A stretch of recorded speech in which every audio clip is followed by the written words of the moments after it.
مگر وہ چاہتے تھے کہ چین کا جن علاقوں کی ملکیت کا دعویٰ ہے وہ دعویٰ برقرار رہے مگر ان سے تجارتی معاملات جاری رہیں۔ نواز شریف بھی یہی چاہتے تھے کہ انڈیا سے تجارتی روابط بحال ہوں۔ اس کے نتیجے میں پاکستان کو اربوں خربوں ڈالر راہداری کے طور پر وصول ہونا تھے کہ سارا مال پاکستان سے ہی ہو کر گزرنا تھا، مگر نواز کا یہ گناہ ابھی تک ناقابل معافی ہے۔ باقی رہا میاں صاحب کا عوام سے یہ گلہ، یہاں سے سننے والا ہے۔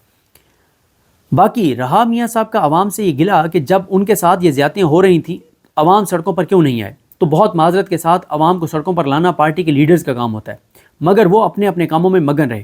پارٹی میں ان دنوں پھر گروپ بندی عروج پر ہے، یہ بڑی خبر ہے۔ اور یہاں سے رک کے میں آپ کو بتا دوں کہ آپ کو یاد ہوگا خواجہ آصف صاحب کا وہ بیان کہ میاں صاحب زندگی اور موت کی کشمکش میں تھے ہسپتال اور کوئی نہیں نکلا تھا۔ عمران خان کو 1 سال سے زیادہ ہو گیا ہے، الحمدللہ نہ وہ بیمار ہوا ہے، نہ اس کے پلیٹلیٹس گرے ہیں، نہ وہ پریشان ہوا ہے، نہ اس کو مچھر کاٹتے ہیں، نہ وہ روتا ہے، نہ اس کو ٹیشوؤں کی ضرورت ہے وہاں پہ۔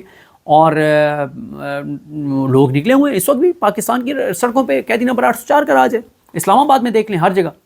تو یہ کہتے ہیں جناب کہ ان دنوں پھر گروپ بندی عروج پر ہے اور اب تو وفاق اور پنجاب میں بھی علیحدہ علیحدہ وفاداری کی خواہش رکھنے والے برسرے کار نظر آ رہے ہیں۔ وہ کہتے ہیں کہ میں یہ کالم لکھ چکا تھا کہ فیس بک پر اس موضوع پر لکھی ایک تحریر نظر آئی، یہ ناصر بٹ کی تھی جن کا تعلق لاہور سے ہے۔ میں چاہتا ہوں کہ میرے قارئین اس تحریر سے مستفید ہوں۔ اب آپ مجھے بھول جائیں، ناصر بٹ صاحب کو پڑھیں۔ اچھا، یہ اب آگے ناصر بٹ کی فیس بک پوسٹ کا حوالہ دے رہے ہیں، اور ناصر بٹ جتنے شریف خاندان کے قریب ہیں آپ کو اندازہ ہو جانا چاہیے، اور اگر یہ ناصر بٹ لکھ رہا ہے تو آپ کو اندازہ ہو جانا چاہیے کہ شریف خاندان کے حالات کتنے پتلے ہو چکے ہیں۔ ناصر بٹ کیسے کہتے ہیں، یہ اس دن کی بات ہے ان کی فیس بک پوسٹ جس دن میاں صاحب نے وہ خطاب کیا تھا بڑے گھٹیا قسم کا، جس میں انہوں نے KPK والوں کو کہا تھا تم لوگ بھیڑ بکری ہو۔ ناصر بٹ کہتے ہیں کہ ابھی تھوڑی دیر پہلے نواز شریف کا پنجاب حکومت کی اپنی چھت اپنا گھر اسکیم کے افتتاح کے موقع پر کیا گیا مکمل خطاب سنا ہے۔ نواز شریف کا بولنا اب ہمارے جیسے لوگوں کے لیے تبرک ہی بن چکا ہے جو وہ کبھی کبھار بانٹتے ہیں۔ نواز شریف کے کم بولنے کی وجوہات ہم تو کافی عرصے سے جانتے ہیں، لوگ البتہ اس پر سوال اٹھاتے رہتے ہیں۔ نواز شریف کو اسٹیبلشمنٹ سے تو گلے ہیں جو بالکل جائز بھی ہیں، مگر انہیں ساتھ ساتھ عوام سے بھی گلہ ہے۔ اچھا، یہ مجھے نہیں پتا کہ یہ ناصر بٹ، میرا تو خیال ہے وہی ہیں جو نون لیگ کے ہیں، اگر کوئی اور ناصر بٹ ہیں تو مجھے نہیں پتا، لیکن میرا تو خیال ہے وہ ایک ہی ناصر بٹ ہیں۔ خیر، کہتے ہیں کہ نواز شریف کو اسٹیبلشمنٹ سے تو گلے ہیں، اس کا مطلب ہے کہ ابھی موجودہ اسٹیبلشمنٹ سے بھی نواز شریف کو گلے ہیں۔ کیا ہیں بھائی، آپ کے لیے کیا نہیں کیا، آپ کی چوری ڈکیتی لوٹ مار کیسز سب کچھ ختم کروا دیا، آپ کی بیٹی اپنی سیٹ ہار گئی تھی اس کو وزیر اعلیٰ پنجاب بنا دیا، آپ کا بھائی سیٹ ہار گیا تھا اس کو وزیر اعظم بنا دیا، آپ 17 سیٹر پارٹی تھی آپ کو اقتدار دے دیا، ابھی بھی شکوہ ہے، ابھی بھی آپ کو سچا پیار نہیں ملا۔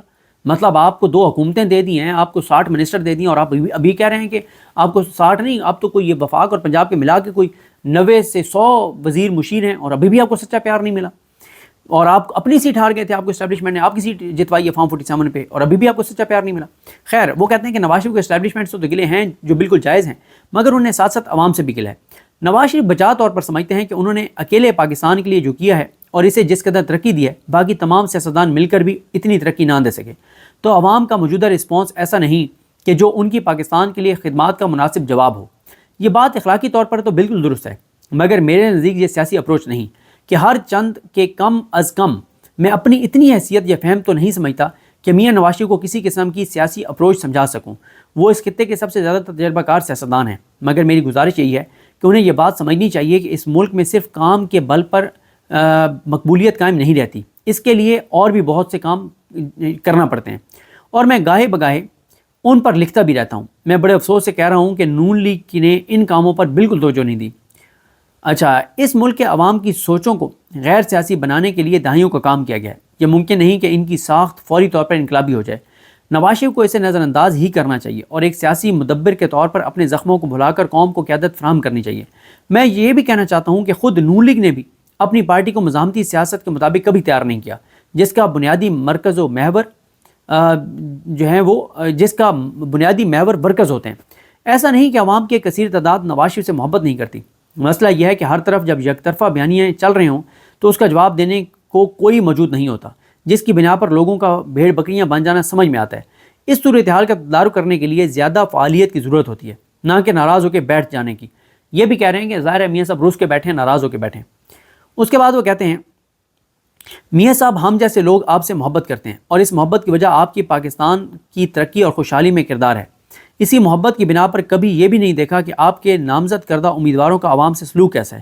میاں صاحب، آپ کی نظر ایک شاعر سے پیشگی معذرت کے ساتھ پیش خدمت ہے، قائد کی محبت میں ہم آشفتہ سروں نے وہ ووٹ بھی ڈالے ہیں جو واجب بھی نہیں تھے. یہ میرا خیال ہے کہ واضح طور پہ اشارہ کر رہے ہیں کہ جو ایک ایکسٹینشن کے لیے ووٹ ڈالا گیا تھا اور اب یہ جو ووٹ قاضی فیصل کی ایکسٹینشن کے لیے ڈالا جا رہا ہے شاید اس کی طرف اشارہ ہے.